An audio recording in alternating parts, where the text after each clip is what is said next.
Welcome, everyone, to the month of June here in Season 2 of the Chicago White Sox franchise here on MLB The Show 25. Currently, the team sits at 22-34. We played pretty well in the second half of May. Over our last 4 series, we split on the road in Cleveland against a great Guardians team. We took 2 of 3 against the Rockies, 2 of 3 against the Royals, and then 2 of 3 against the Cubs. That's 8-5 in our last 13 games, and we didn't even play that badly towards the beginning of the month. I'm pretty sure we finished May only 1 game under 500, at least going into those last 2 games against the Astros, whose record is actually even worse than ours, believe it or not. So it seems like the tides are kind of shifting a little bit. We're starting to play some respectable baseball. We are 5th in terms of the worst record. We've made a lot of progress from where we were at the beginning of the series, and I think the biggest reason for that during the month of May is the improvement with the pitching. We're still last in ERA, we're still last in earned runs allowed, but the pitching was far better in May than it was in April. The rotation's been more consistent. Drew Thorpe had a bad month of April, but he's been a lot better, a lot more like himself from last year in May. His ERA over his last 10 games is around 2.5. He's been really solid. We brought up Jairo Iriarte. We brought up Hagen Smith. It was a rocky start for Smith. His first 2 starts, especially his second one, were really not good. But over his last 3, an 8-inning scoreless gem against the Cubs, and then 2 other strong outings for the young lefty. We replaced him for Noah Schultz, who is back down in the minors, and even he's pitching pretty well in AAA. The bullpen as well has played better over the last month or so. Still not good, but better than April, which isn't really setting the bar high. As for the offense, we made some moves there as well. We brought up Edgar Quero, who later got injured. I didn't realize his durability was an 18 until I called him up in the last episode. That durability rating might be a problem, considering he rarely played back-to-backs, and when he did, he wasn't very effective. And now you add on the injury on top of that. We do have some guys who, of course, are playing well, though. Kyle Schwarber's 20 home runs are tied for the league lead. Luis Robert and Brian Ramos both slowed down as the month of May went along. Ironic because the team played better, but both of them have been great. Kyle Teel, though, we haven't talked about him a lot this year. He has been disappointing. His WAR is in a good spot because he's a great defensive catcher, but the offense has taken a step back from where it was a year ago. But luckily, we've had other guys step up. Cody Hosie, in particular, who we'll talk about in a second, given that he had the wheel spun for him in the last episode. Going into the month of June, we've got a pretty interesting schedule. Some tough teams on the slate. The Astros are not one of them, believe it or not. But we travel to Fenway. We get another crack at the Red Sox, hoping this time's a little better than the last go-around. The Rangers are tough. The Cubs are tough. San Diego, the Rays, the Pirates. Not an easy schedule for us going into June. But let's talk about Cody Hosie, who we spun the wheel for in the last episode. He landed on Spitting Image, which is where he gets a full season of upgrades or downgrades based on his performance through the month of May. And he was pretty solid. The power improved. 3 doubles, 2 homers, walk rate in a really good spot, K rate as well in a solid spot. Interestingly, though, he did not hit righties well. In the month of May, he went 11 for 50 against righties. That's a 220 average, far lower than what he hit in April. But against lefties, he hit nearly 400, 8 for 21. Granted, it's a small sample size, but the point of the Spitting Image tab on the wheel is to sort of overreact to a small sample. So the +4 contact he has against righties is going to go away. I'm going to move that into lefties. As you can see, he's now a 71, so his rating only goes up 1. Not a big jump like Brian Ramos last year. The biggest thing, though, I would say for him is his plate discipline and his clutch rating. Both of those, I feel like, were really above where his ratings were. So he got a little boost in both of those attributes, and his rating and potential goes up by 1 as a result. As for June's spin, there was a comment in the last episode that suggested we do it for the entire bullpen. And I think that's honestly kind of a fun idea, given that the bullpen has been very disappointing. Granted, again, they were better in May than they were in April, but it still has not been good. So since we're doing an entirely large group of players, what we're going to do is they land on an attribute one, say the control freak, it would apply to everybody in the bullpen. But if we land on, say, elbow soreness, we would only give it to one player. So with that, we will spin the wheel for the entire bullpen here in the month of June. Let's get it rolling. We've added a few new ones to the wheel as well as we end up landing on it's a fluke. No change. Well, that's kind of anticlimactic. So this means nothing is going to happen to the bullpen. There's no change. I still do like the idea of doing an entire group of players, a group who's struggling, a group who's playing well. So we might get back to this at some point in the future, but I guess the wheel gods did not want us to experiment with it today. I will point out, though, that many of the suspensions at the beginning of the year are now over. Bryce Wilson, of course, being one of the big ones after his great season with us last year. So after you are suspended, you will get the suspension wheel. There's a 40% chance you land on busted, -5 to every attribute. Neutralized, 40% chance of that, no change. And then the sneaker, you're sneaking steroids, +5 to every attribute. So it could be good, more likely to be bad. This is Bryce Wilson's spin. Uh-oh, busted. So he will go down in 5 for every attribute, and I did this for all of the players who were suspended at the beginning of the year. So Wilson's stuff will go down. He's going to lose out on a lot of money, given that he's a free agent at the end of the year. His potential will go down by 5 as well. Now, the Padres still need him in their rotation. He is still going to be the number 5 starter, number 4 for now with the injury to Joe Musgrove. As for the other players who were suspended, Roman Anthony, one of the big ones, he got unlucky as well. He also landed on busted. All of his ratings go down by 5. Still a good prospect, but it seems like his ascension through the minors over the last couple of years is because he was juicing. Ozzie Albies and Bryce Terang both landed on neutral. They will get no change. Mitch Keller, though, landed on the sneaker. So he's now kind of a demon. 90 overall for Keller. Him, Skeens, and Jared Jones in this rotation is kind of filthy. And then Yoshinobu Yamamoto landed on the neutralizer as well. So now that sets us up for June. I accidentally simulated through the Astros series by accident. We won the first game 9-5. Luis Robert homered twice. Not a great start for Jairo Iriarte. We did lose the last 2 games, though, losing the series. I kind of want to play against the Rangers. They've got a fun team, obviously. Won the World Series last year, so we know how good they can be. We'll start, though, with 3 games at Fenway against the Red Sox, who might be the best team in baseball right now. They beat us 17-5 earlier in the year, and we are looking for revenge. Look at the score! 12-0. Kyle Teel, the former Red Sox prospect, has homered twice today, and he's looking for a third. Teel only had 4 home runs coming into the episode. He's already got 3 through less than 5 games. The full count here from Harvey, and this ball is crushed! A hat trick for Kyle Teel! His 3rd home run of the game, and it's 13-0 in favor of the White Sox. Kyle Teel has doubled his home run total on the year over the span of like 2 minutes. 454 feet. That ball was blasted by Teel against the team who drafted him back in 2023. Now, sure, the Red Sox do not regret that trade. Garrett Crochet's been the best pitcher in the league since the deal. But Kyle Teel is hungry for vengeance, but he might not be done. He's going to get a chance for 4. 14-0 with an RBI double from Brian Ramos. We just saw in real life, Eugenio Suarez, the first player in 7 years to hit 4 home runs in a game.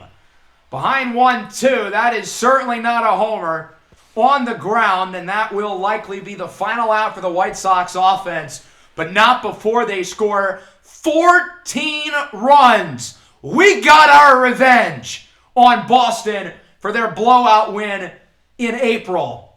What a showing offensively, and we got to shout out Drew Thorpe as well. He went 7 scoreless. This might be the first time in this entire series where the offense and bullpen both gave Drew Thorpe more than enough supports. I mean, we scored 14 runs for the guy, for Christ's sake. Obviously, Teel led the way, 3 homers, 7 RBIs. It was not just him, though. Brian Ramos had 4 hits. Luis Robert went deep as well. I mean, it was an entire team effort. Everybody got on base. And then Thorpe was terrific, 7 scoreless, and the former Red Sox, Cam Boozer, shut the door What a blowout for the White Sox. My goodness, Brian Bayo couldn't make it out of the second inning, allowing 7 earned runs, and the bullpen was not much better. We split the other 2 games, winning the first one 7-1, so the offense continuing to play well. Homers for Luis Robert and Jesus Sanchez. Lou Bob drove in 4.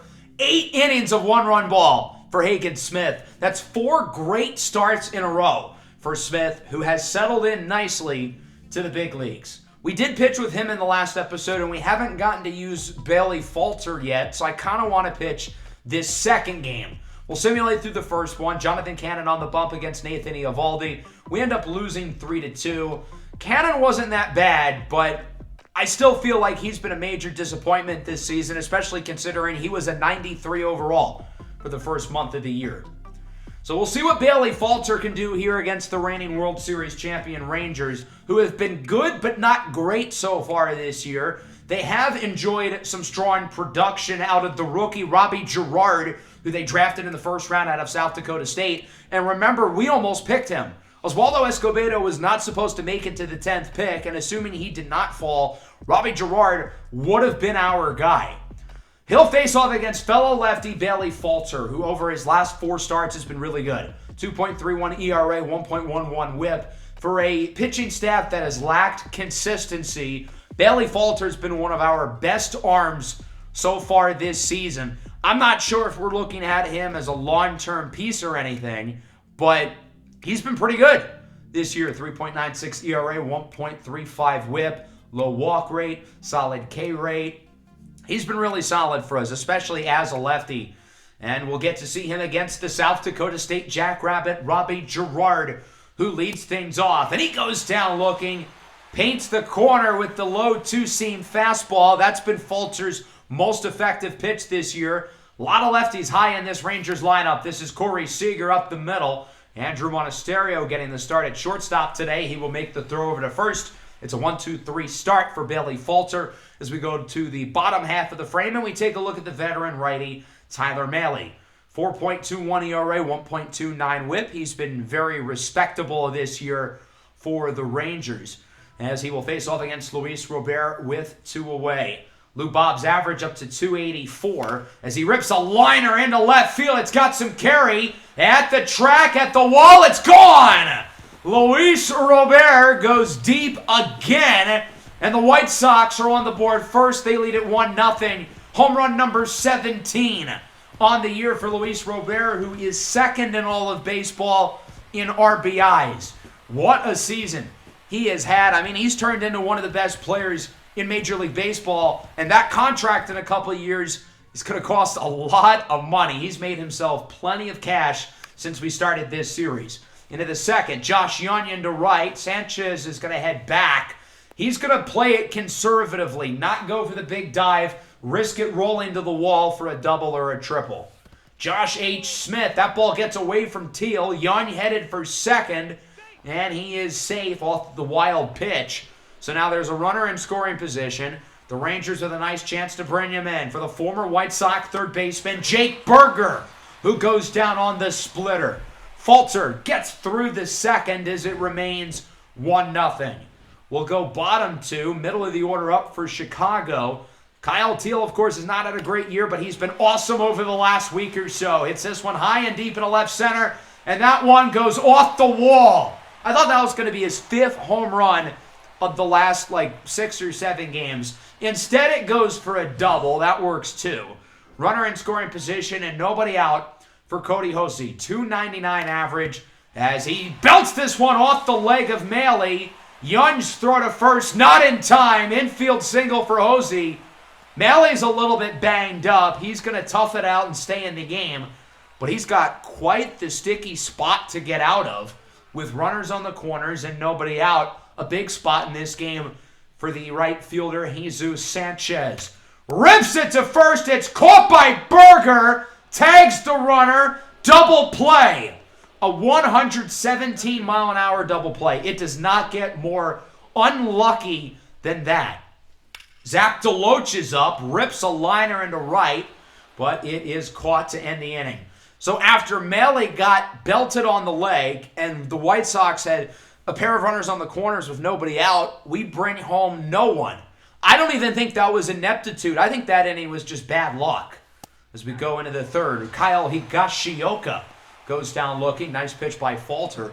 Higashioka's kind of taken over the starting spot behind the plate from Jonah Heim and has not looked back. Adolis Garcia in the 9-hole for Lord knows what reason. I guess that's why he swings and misses at the fastball right down the middle. 4 punch-outs here for Falter. Now a 2-2 for Gerard. Got him looking on the 12-6. Falter strikes out the side as it remains 1-0. Falter has, in fact, been throwing fire. 3 scoreless against one of the better lineups in baseball. Emmanuel Rivera gets the bottom of the third started strong. Flips the bat deep into left center. 423 feet for Rivera, and the White Sox lead it 2-0. That is home run number 4 on the year for Emmanuel Rivera. Has not been as good as we would have hoped for after he was maybe the best position player in minor league baseball last year for Baltimore. But he got a piece of that one and absolutely ignites it.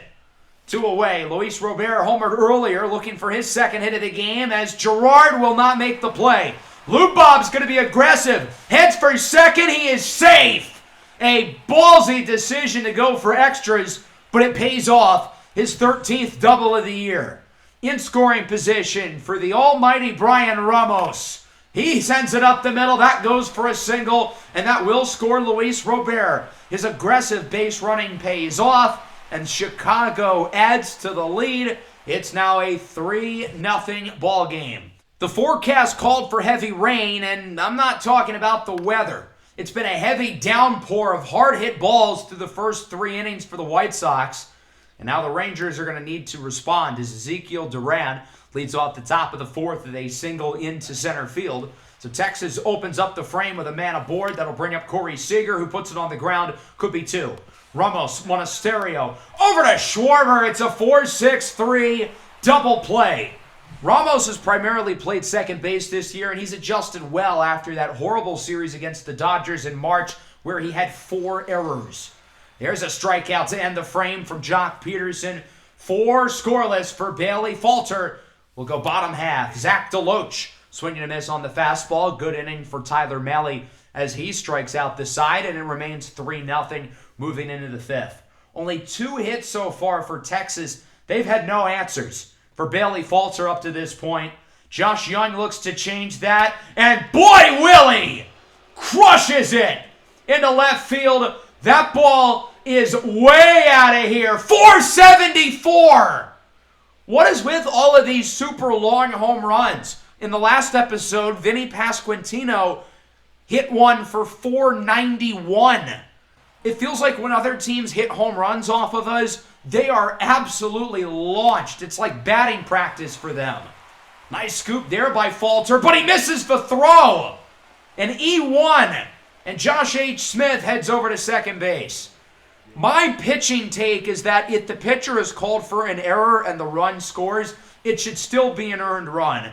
As Smith heads for third now with another wild pitch, and he is safe as Teal is unable to make the throw. So with a pitching error and a wild pitch, it's directly Falter's fault, get it, pun intended, that Smith is at third base, and now the Rangers are going to score because of it. Berger with a deep sac fly into center. Smith scores without issue.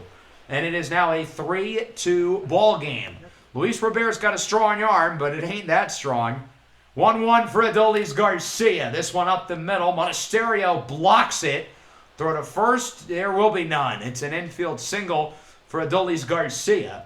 And the Rangers have a runner aboard with 2 away. That'll bring us back to the top of the order. Gerard has adjusted to Major League pitching well, but not so much today.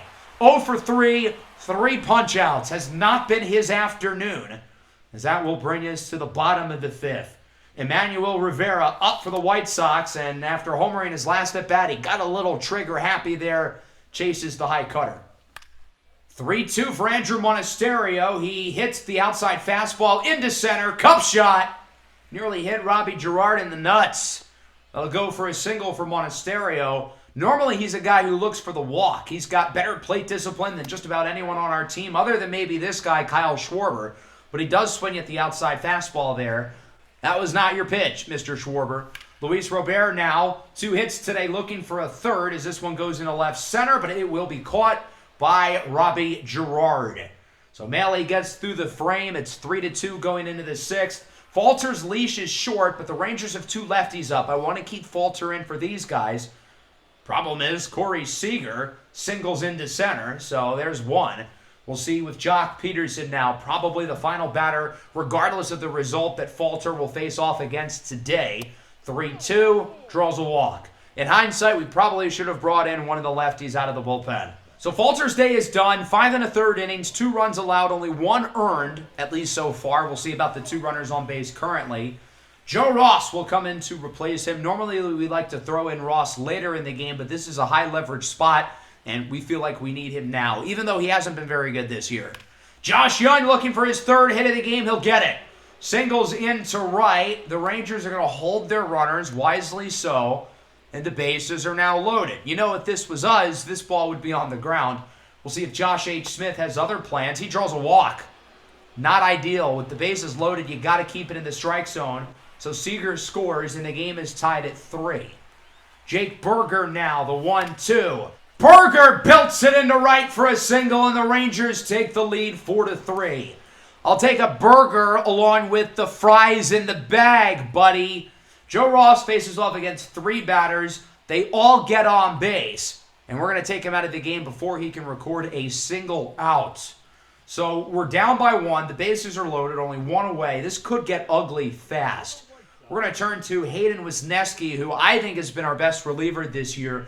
23 1/3 innings, 3.86 ERA. I think this has been a really good trade for us so far, especially considering James Karinchak did not want to be here. Bases loaded for Higashioka on the ground. This could be 2.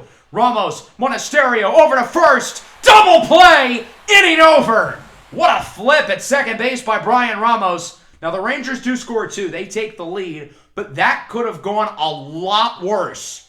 As we go bottom 6, pitching change for Texas. 5 innings, 3 earned for Tyler Mahle. He'll be replaced by Cole Winn, who starts off with Brian Ramos. Swings way too late at the sinker. He thought that pitch was going to be outside. Recognized it be in the zone, and he swung too late. Cody Hosie hits it high and deep and a right. At the track, at the wall, it's caught. I thought we nearly got a Cody Hosie home run, a rare occurrence. But it dies at the wall as Adolis Garcia makes the play, and he is the one who will lead off the 7th. Belts it up the middle. Monasterio charges after it. Throw to first. Not in time. A second infield single for Adolis Garcia. Robbie Girard, 3-2, swinging this on the slurve. What a disastrous day at the plate it's been for Girard. Maybe we were better off not picking him. 0 for 4, 4 strikeouts. It does not get worse than that, especially being the leadoff man. Here's Seager. He hits this one well into center. Luis Robert at the track, at the wall. It is gone! A 2-run shot for Seager. 414 feet, his 10th of the year. And the Rangers add to the lead 6-3. We'll take Wisniewski out of the game and replace him with the lefty Cam Boozer. I don't think his numbers tell the full story. He was awful the first week or 2 of the year. But since then, he's been really good. Other than Wisniewski, or maybe even including Wisniewski, he's been the most dominant reliever in the pen. But he gets called for a pitch clock violation. He didn't get his pitch off in time against Jock Peterson, and that goes for ball 4. Josh Young now, who's 3 for 3, jams the outside slurve, grounded to first. Schwarber picks it up and makes the play. Rangers add 2, though, the homer by Seager, as Akil Baddoo comes in off the bench and gets plunked. Charge the mound! He's not going to do it. Full count here for Emmanuel Rivera. He draws a walk.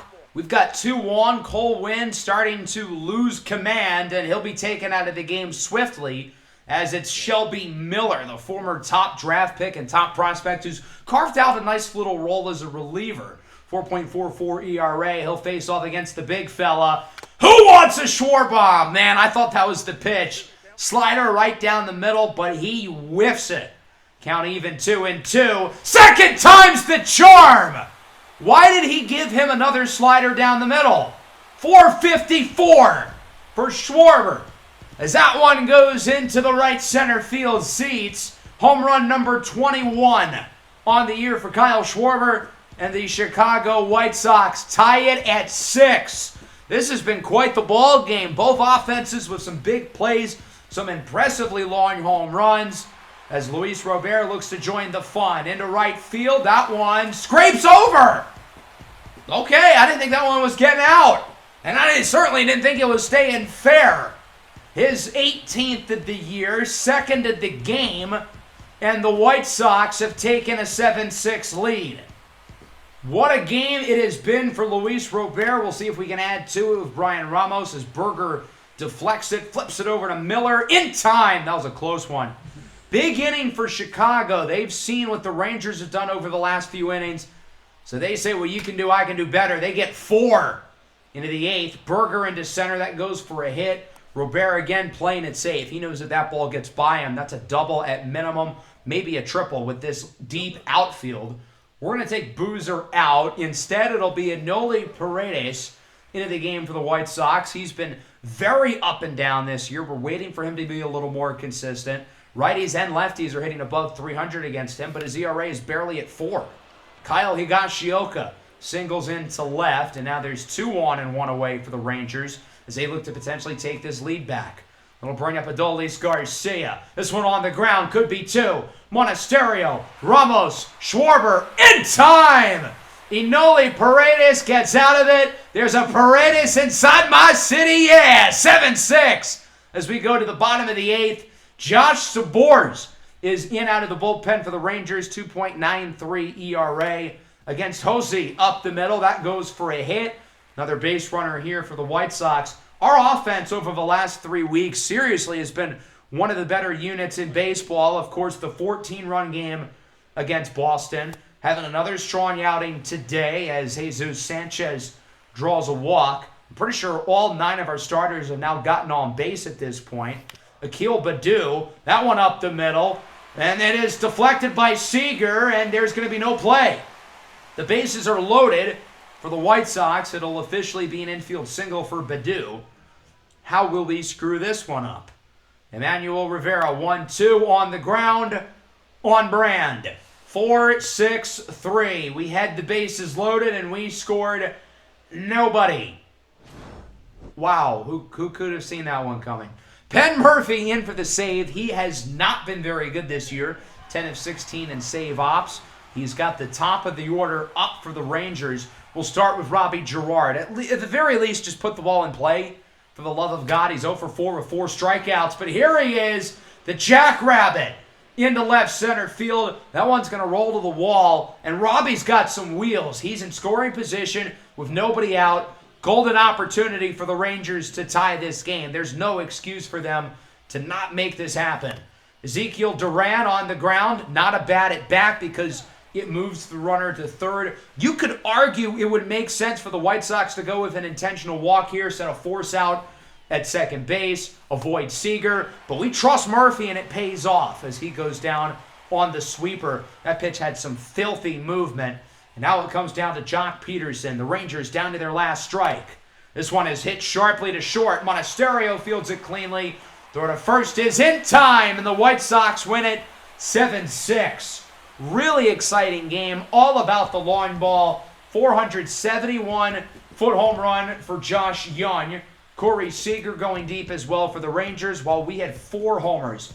Kyle Schwarber with the big one in the 7th, going over 450 feet. Emmanuel Rivera went deep, and Luis Robert got one over the fence twice. He had 3 extra base hits in this one. The Rangers offense played well. 12 hits, 3 walks, 6 runs. But it was not enough. Their pitching did not make plays when they needed to. They allowed too many home runs. The long ball is what won it for us. And I think we've built a nice identity as a power-first offense. We are in the top 10 in Major League Baseball in home runs. And that number is certainly going to go up after this game. Solid start for Falter. He opened really well and then fell downhill quick. Bullpen was pretty good, though. Other than Joe Ross and Hayden Wisniewski, the guys at the end shut the door. So we're going to go week by week here through the rest of June. Don't forget, we've got some scouting at the end of today's episode, going over some of the notable prospects in this draft class. Tied at 4 here in the last game, the rubber match against the Rangers. Yanya on the ground. Corey Julks makes the play. At first, I was very confused. Why is Corey Julks playing second base? But I checked his player card after, and apparently he can play second. I didn't realize he had that type of positional versatility. We'll go top 10. We were unable to score anyone in the bottom of the ninth. 2 on, 2 away. Adolis Garcia on the ground. Cody Hosie makes the play. Prelander Barola gets out of the inning. The Rangers don't score anybody, but he's going to have to do it again. We wouldn't bring anyone home in the bottom of the 10th, and now here in the 11th. 2 on, 2 away. Barola has been awesome in this one. 3 scoreless innings, but he walks Evan Carter, and the bases are loaded. Barola has been awesome today. He's been great with runners on base. We're going to stick by him. 2-0 for Josh Young. Looks at that one, and he's ahead 3-0. At the very least, we've got to keep this pitch in the strike zone, but with the bases loaded and 2 away, we don't want to give him anything too good either. 3-0, that one is in there for strike 1. Young with the red light. I imagine he has the yellow light here as he fouls that one off, and all of a sudden, we've got a competitive at-bat in a huge spot in this game. Prelander Barola out of the bullpen has been terrific. 3-2 on the way for Young. Everybody goes as that one is fair. It gets by Hosie. 2 runs will score, and the Rangers lead it 6-4. Barola did all that just to eventually let up 2. Only one of them technically will be earned, and we're going to take him out here. He'll be replaced by Cam Boozer. Looking to keep the lead at 2 and give our offense a chance in the bottom of the 11th. I wanted to get the lefty-on-lefty matchup here with Josh H. Smith as it's on the ground. Maton tags second base. The Rangers get 2, but our offense is going to leave the door open. Nick Maton draws a walk. 2 on, 1 away. We're going to go off the bench and bring in Andrew Monasterio. He has a really high clutch rating. He leads the team in on-base percentage, but he's behind 0-2. Not the start that we would have hoped for. The 0-2 from the closer, Ryan Helsley, 101. That pitch blows by Monasterio for a 3-pitch strikeout. Game comes down to Akil Baddoo's 4 for 5. Belts it into right. His 5th hit of the game, and the bases are loaded. Mom, I'm scared. I need a hug. How are we going to mess this up? Luckily, it is Brian Ramos, who's one of our best hitters. He's behind the 1-2. Got him looking! 101! Ryan Helsley is too much. He is one of the best pitchers, one of the best closers in baseball. The guy's unhittable. I mean, Brian Ramos didn't even swing the bat there. White Sox leave him loaded. Rangers win the game 6-4. They win the series. I think a big reason why we lost this game is not necessarily the pitching or the offense. 11 hits, 4 runs. Yeah, we didn't score in the 10th or 11th, which is brutal. But we had 3 errors. That's a problem. Can't have that if you want to win the game. We also had some of our most notable players really struggle. So that's not going to work either. Errors for Teal, Hosie, and well-known second baseman Corey Julks. Hagen Smith got the start, 5 innings of 1-run ball. In the loss, Jesus Sanchez tore his calf. So he's going to be out for much of the remainder of the summer. I thought about bringing back up Colson Montgomery, but he has struggled over his last 10 games. So we're going to go with Brooks Baldwin. He hasn't been great, but he can play just about every position, so I think his versatility will do as well. Edgar Quero has been out for the last month or so. He returns, and I wanted to player lock with him in the last episode, but he was injured. So I figured today is a good chance to use him. I'm pretty close to calling him up. Now, he hasn't been great this year in AAA, OPS at 650, but if he plays well over the next month or so, I'm probably going to look to get him up at some point during the summer. I'm not sure how I'm going to manage his and Kyle Teal's reps at catcher. Teal can play in the outfield for what it's worth. I think Quero can play first base as well, and obviously the DH is accessible as well. So that's a problem we're going to have to work out at some point, but my thought process is let's cross that bridge when we get there, and that's a good problem to have when you have talented players like that, as this one is hit into foul territory. Oh my God, what a catch! How did he grab that? Yeah, I'd be grinning like that too if I made that kind of grab. Into the 4th against Angel Bastardo. This one is hit into left, a little bit more routine as it is caught for the final out of the inning. Not as much of the smile there, understandably so. A lot of offensive activity both ways. It's now 3-2, headlined by a 2-run double by Wes Caff. as Quero launches the first pitch into right center. That one goes off the tippy top of the wall. He will walk into second base with a one-out double. So Quero's in scoring position. We'll see if his teammates can drive him in. No, they don't. Quero batting from the right side of the plate now. He is a switch hitter, which certainly bodes well, especially considering Kyle Teal has really struggled against lefties this year, but Quero goes fishing on the 12-6 against Brendan Little. Ultimately, we would end up winning the game 3-2, your final score. Quero goes 1 for 4 with a double. Good to get some swings in with him. Again, I'm hoping to call him up at some point this season. Now, obviously, he's going to have to play better than he is, but I'm confident he will. He was very good last year in Double-A. 5 innings of 1-run ball for Wilkerman Gonzalez's ERA in the low 2s. He's been great as of recent. Let's go back to the big league club. 3-game set against the Cubs. Tied at 5, Luis Robert, 3 for 3, triple shy of the cycle.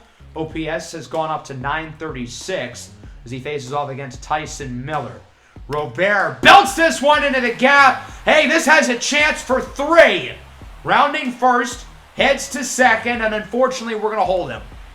He was never going to make it to third in time. As much as I would have loved the triple, you got to play it smart. Got to play for the win, and we'll see if we can do so. No, doesn't look like it. We're down 10-5. The good news is he gets another chance here in the bottom of the 10th, but we didn't drive him in the bottom of the 9th, and he will not get his triple here in the 10th. He goes down on the slider, and that will do it. The Cubs win it 10-5. A big 10th inning for Chicago, headlined by a 3-run shot by outfielder Kevin Alcantara, Marlins franchise legend, and technically Guardians franchise legend. Shout out Kevin Alcantara. Not a great loss here against our rivals. We hit the ball fairly well. 5 runs, 10 hits. Luis Robert was obviously awesome. He had 4 hits. Brian Ramos had a triple. Jonathan Cannon with another so-so start, and the bullpen was not great.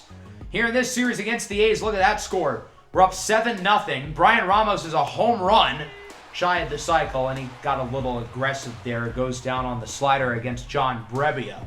White Sox would win this game big, though, 9-0.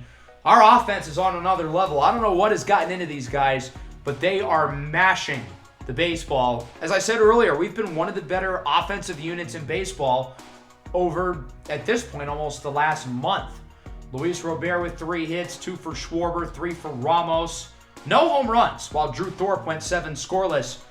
Drew Thorpe is actually getting run support and good bullpen play. This is the second time today. It feels like the team is actually helping him for once. We ended up getting swept by the Cubs. We do take 2 against the Athletics, as that sets us up for a long West Coast road trip against the Padres and the Angels. We're going to start by moving Davis Martin in the rotation.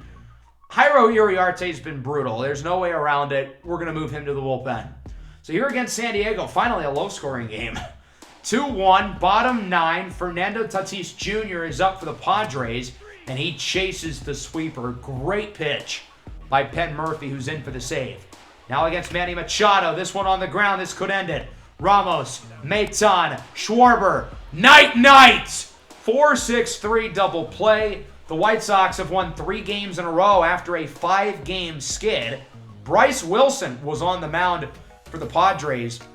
Now, interestingly, he's actually pitched pretty well since coming back from the suspension and going down in rating by 5. He is 0-3, though, even though his ERA is in the 2s.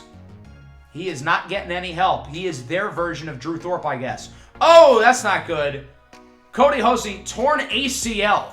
So he's done for the year, and he's probably going to miss the first month of next year. That really sucks. He's been a guy who's been a real bright spot for us this year. Averaging 275, he has really struggled as of recent, but for a young Rule 5 draft pick, he has been everything we could have hoped for. He has not had a good June. His WAR has been cut in half, but that one certainly stings. Colson Montgomery has been playing better as of recent. We're going to bring him back up. He had an abysmal first few weeks of the year, so we're hoping things can turn around. Luis Robert, finger contusion. He'll be out for a week or 2. We have gotten decimated by injuries as Bobby Dalbec will come up to replace him.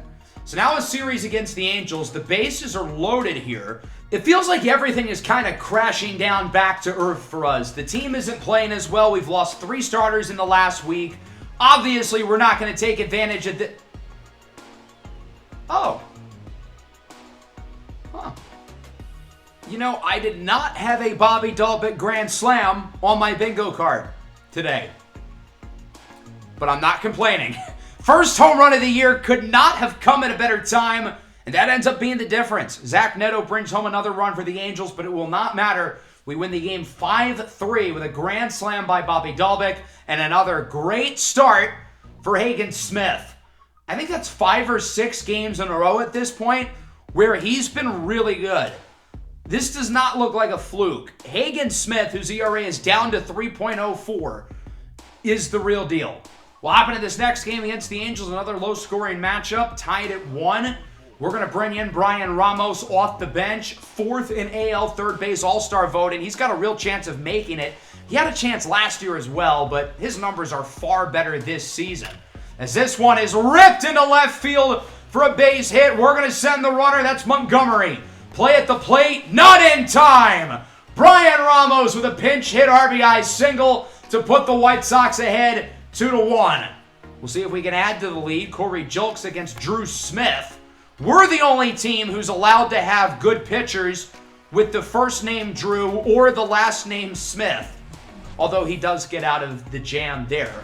But Brian Ramos' hit would be the difference. Penn Murphy, who's had a much better month, gets the save. This is who Penn Murphy was last year. He sucked the first 2 months of the year, and then he really turned it around. It feels like we're kind of getting that again with him. We only had 2 runs, 8 hits, and 1 walk, but it doesn't matter because Drew Thorpe is that dude. 7 innings of 1-run ball. Over his last 10 starts, his ERA is sub-2.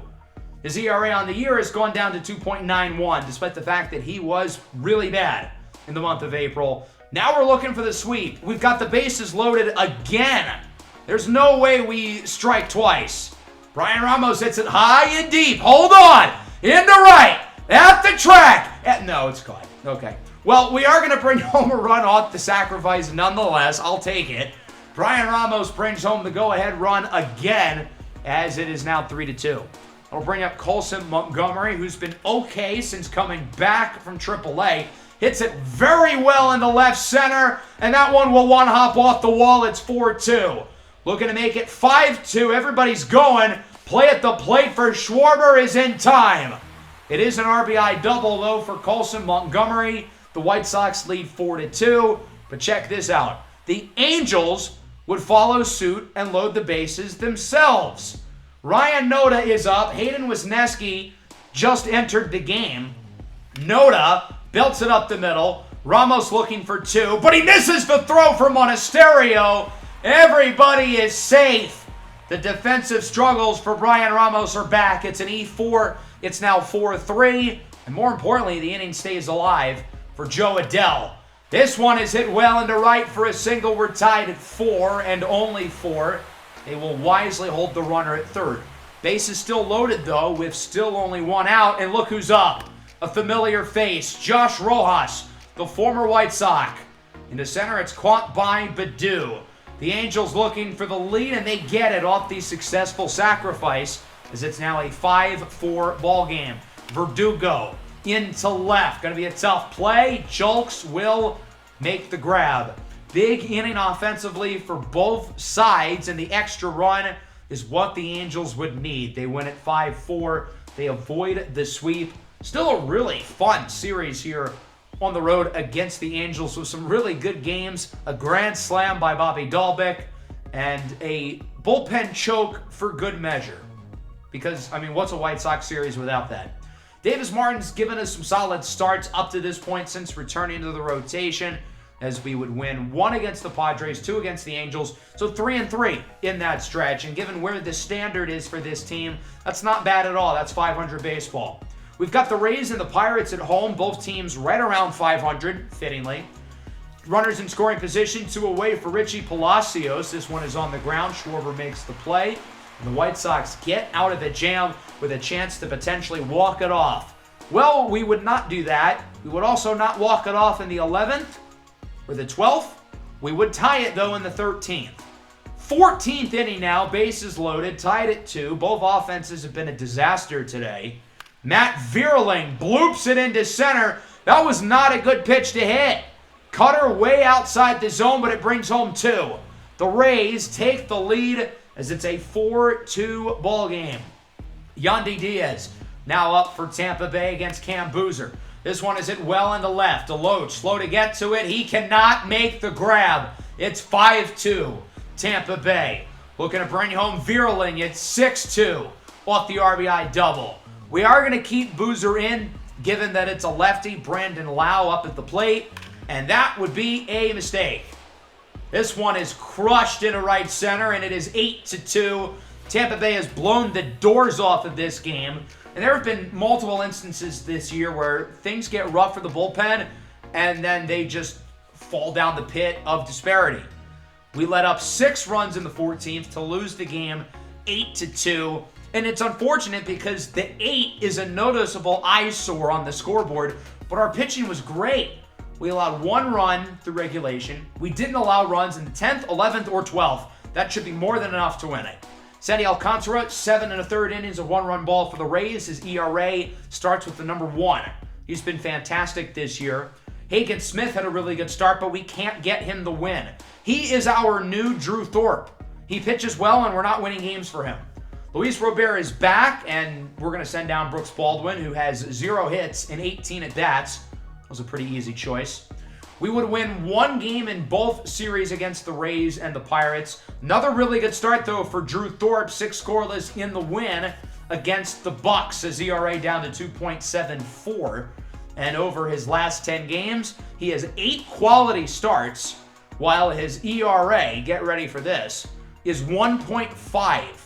He has been absolutely ridiculous. Him and Hagen Smith.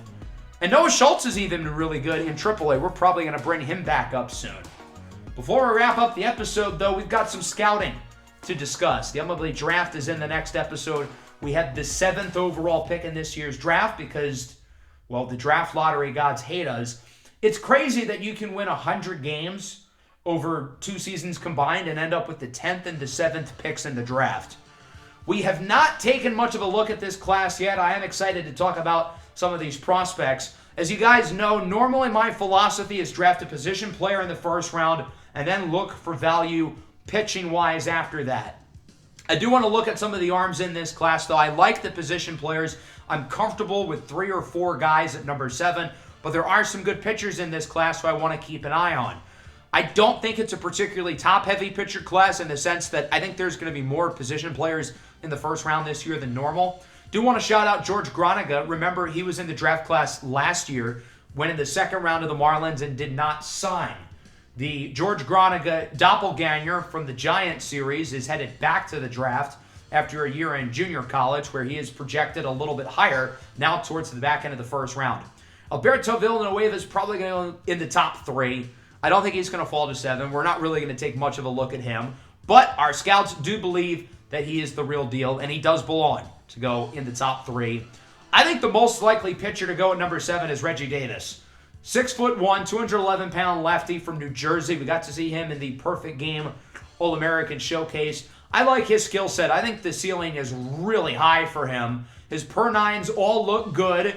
He has only a 3-pitch mix right now, but he throws gas. 2-seamer at 99. The question for him is if he'll be able to develop an off-speed pitch. His slider is really good. He might want more than that, though. Steve Lynch could be another name to potentially watch out for. The board really does not play well for us at number 7. Ray Azzopardi, Brad Montano, both pretty solid. Down the board, though, looking for guys possibly into the second round. I like Gil Estrada quite a bit. D'Angelo Frederick, high floor guy. Rod White, I think, is really good. Robbie McAlpin, he can play. The name to really watch, though, is Cy Cook. 21-year-old righty from Sam Houston State. Projected to go in the 3rd round. Our scouts think he's the best prospect, regardless of position, in the draft. And if we want him, we might have to pick him at number 7. It's an interesting dilemma here because normally it's against my philosophy, and he is projected to be on the board in the 2nd round, but I would think someone is going to pick him before round 2. This game is usually smart about prospects like him 5-pitch mix, 99 max potential. If we want him, we've got to do it in the first round. And I'm not sure if there are any position players who are better than him. If we want to go BPA, that might be the route we have to go with. We haven't really scouted catcher much like last year, but there are a lot of infielders to keep an eye on, including first baseman Russell Rousseau, the projected number 1 pick to the Toronto Blue Jays. Scouts believe that he is one of the best high school bats since Bryce Harper. 6'4", around 200 pounds. He's got the frame, he's got the size, he's got the length. If he can grow in terms of adding some muscle, adding some power, he's going to be unstoppable. I think he's going to be big league ready as a teenager. That's how good he is as a prospect. I like Martin Burt a lot, though, as well. He's built very similarly, physically, to that of Rousseau. His contact, especially against lefties, is already big league caliber for an 18-year-old. I think the power could certainly look to develop there as well. If we pick a position player at number 7, I'd rather pick someone with higher positional value, but he might be the best bat on the board, and that's something we're going to have to consider. Otherwise, there are some other names to watch out for at first base. Robbie Bonner, probably going to go early too. Avery Rodriguez, I think, has a pretty high ceiling. Over to second base, we have not scouted Richie Munson or Carl Rhodes at all. I think the fact that their overall ranges and potentials are so close together kind of scares me because, I mean, obviously they're not going to be in the 90s in terms of rating. I think if there's a second baseman to look at, it'd be Alberto Delgado. I think we're going to scout him over the last couple of weeks of the year. And then Greg Foster as well out of Purdue. We haven't really scouted him a whole lot, but he's 21 years old, so I don't really think we need to. One of the better offensive players in the Big Ten. He might be tiny, but he's got some impressive power for somebody of his size. And I think with our second round pick, he'd be a really strong candidate as a guy who I think is going to be big league ready pretty soon. A lot of talent at third base. Our scouts do not believe in Boris McRae as a top 5 pick, but they are all in on David Marin, who is certainly in the discussion to be the number 1 overall pick. The 21-year-old Puerto Rican third baseman has moved to the States, where he has gone to LSU, and he has become the best offensive player in college baseball. Mashes left-handed pitching. I don't think he's going to be in the minor leagues for very long, if at all. I think this is someone who's going to be big league ready very early on. Another guy who I would not be surprised if Toronto makes him their choice with the top spot. I think Richard Marte is certainly in play for us at number 7 overall. A little bit more raw than his Puerto Rican counterpart, David Marin, but that's understandable. He is 3 years younger. I think the ceiling with him is really high. He is advanced offensively at his age. Contact, power, plate skills, all check out. 5'11", 191. I think he's got some room to grow, and if he does, the power profile is going to look really nice. I don't know if he's a guy who's going to contribute in the big leagues in the next couple of years, but I think with his potential, he's absolutely worth a flyer at number 7 overall. It's a really good shortstop class. We have not scouted Henry Nava yet, but I plan to over the final couple of weeks of the year. He's projected as a top 5 pick. Hailing from Puerto Rico, he shares the right side of the LSU infield with David Marin. These two have become one of the best 1-2 punches in college baseball. For LSU, it's almost like Dylan Cruz and Paul Skeens all over again. Really good defensively, one of the best gloves in this class. I don't think he's anywhere near as talented offensively as Marin, but I think he's someone who's going to be able to stick it short in the long term. Behind him, Doyle Diaz. I know he's projected 12th, and our scouts have him at 17th, but I'm all on board with him being in play at number 7 because his strengths really excite me, and his weaknesses are very fixable. What you cannot teach is 6'3", 195-pound switch hitter. Great contact, great defensively, great speed. He's an athlete, but he doesn't know how to hit for power. He's got the frame. He's got the athleticism. I think it's only a matter of time until he gets the power element to his game, and once he does, look out. Sean Rose, another guy who's in play for us at number 7. I've got some fun ideas if we draft Sean Rose. I'm not sure if you guys saw the official new White Sox City Connect jerseys, but they're kind of the baseball version of the Chicago Bulls jerseys. I'm sure you're kind of picking up where I'm getting at here. The idea of Sean Rose wearing jersey number 1 in the Bulls-themed City Connect jerseys would be sick. Now, I'm not going to draft players based off of aura, but it's not going to hurt Sean Rose's case, put it that way. His high school teammates nicknamed him Mighty Mouse. 5'7", 156. He is tiny, but he can rake. One of the best power hitters in this year's high school class, and for somebody at that size, it's extremely impressive. The contact and the plate skills need some work. Bat to the ball has to improve, but the athletic upside is there, given his power, given his speed, given his arm strength. He's got to improve his contact and his plate vision, but if he does, I think he's going to be really good. Andrew McCracken, that is a fire name, but another reason to get Sean Rose would be, we know how much Jerry Reinsdorf likes money. You know how well those jerseys are going to sell, right? Into the outfield, we have not scouted Guillermo Correa or Roger Lerma. Again, I think their potential and their overalls being so close is kind of an ominous sign. So I would rather avoid them and look at a guy like Glenn Norman.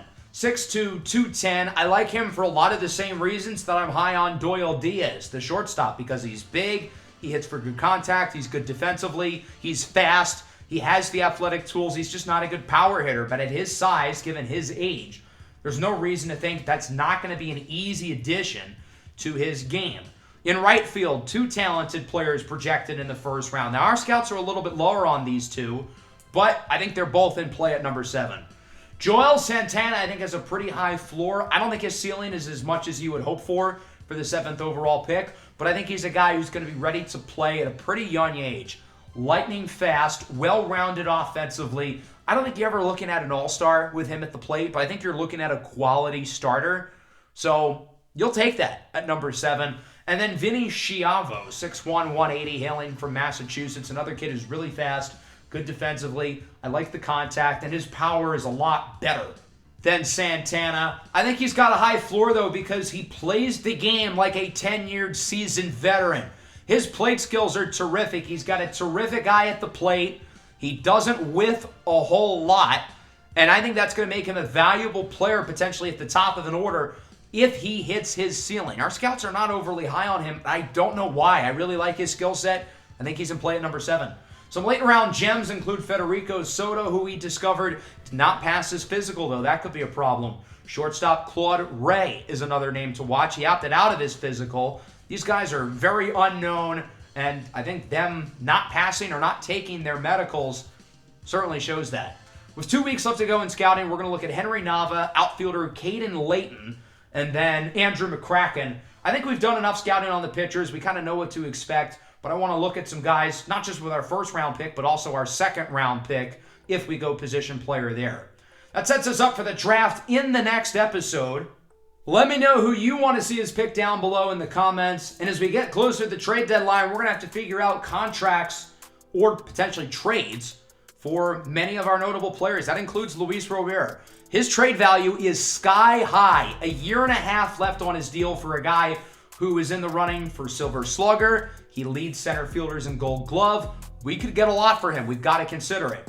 Brian Ramos, I don't think we're going to trade given his age, but for him, Drew Thorpe, and even Hagen Smith, we might really want to start looking at potential extensions for them to try to keep them around long term, along with figuring out what the plan is with Luis Robert. We're going to go into more detail next episode, though, as we get closer to the trade deadline. A lot to discuss in July with the All-Star festivities and the MLB draft, so should be a fun one next time around. Hope you guys enjoyed. Make sure to leave a like and subscribe to the channel if you are new. Peace out.